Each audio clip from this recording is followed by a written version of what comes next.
And now, meteorologist Marty with Southern Colorado's most accurate forecast.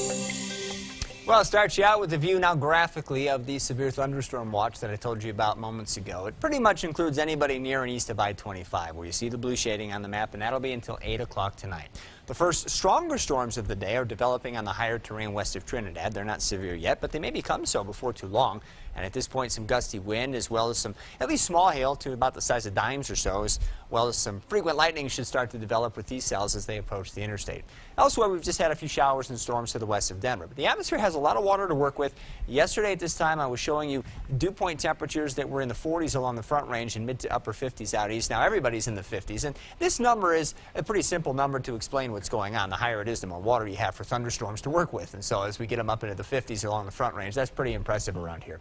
Skycast shows scattered showers and thunderstorms moving away from the higher terrain this afternoon.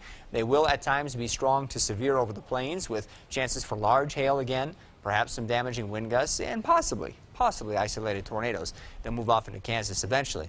Now, Skycast is suggesting by 9 o'clock we're done with all of this activity. I'm not sure I'm ready to jump on that bandwagon just yet. Whether it's thunderstorm outflow creating new cells or another surge of cooler air that's moving towards the area tomorrow morning, there could be some pockets of showery activity, kind of like we had last night. I don't think we'll have any severe weather late tonight, but I wouldn't be surprised to have a few showers out there either.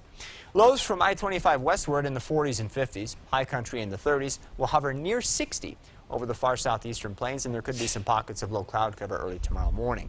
But those wouldn't last very long, and like today, we'll get a few hours of sunshine, and then as we move into the afternoon, more showers and thunderstorms should develop. Tomorrow's storms might move a little more slowly than today's, so it could pose an even greater threat of flash flooding should a storm that strengthens hit one of the burn scars. I mean, that's a possibility today, too, but we do think the storms are going to clip along pretty well today.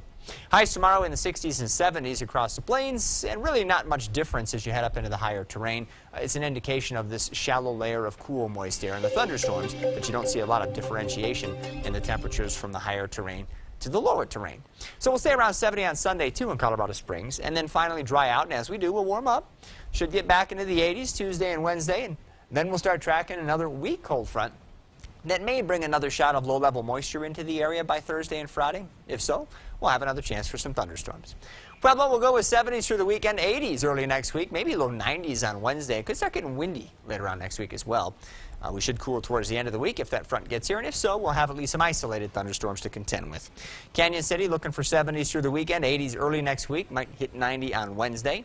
Throughout the weekend, about a 30% coverage on the storm, so it's not going to rain all day every day here, but there will be some cells out there that might impact your outdoor plans. Teller County looking for low 60s for highs, which means under storms could be in the 40s and 50s for a while. We'll get you back into the 70s about Tuesday of next week, and looks like we'll get at least a couple of days to catch our breath there and get dry for a while. But hey, we're underway now. The first storms are developing. Again, they look like they're going to be strong. We'll be here through the afternoon tracking them for you, and hopefully nothing too crazy happens. Let's hope so. Thanks, Marty. You're welcome.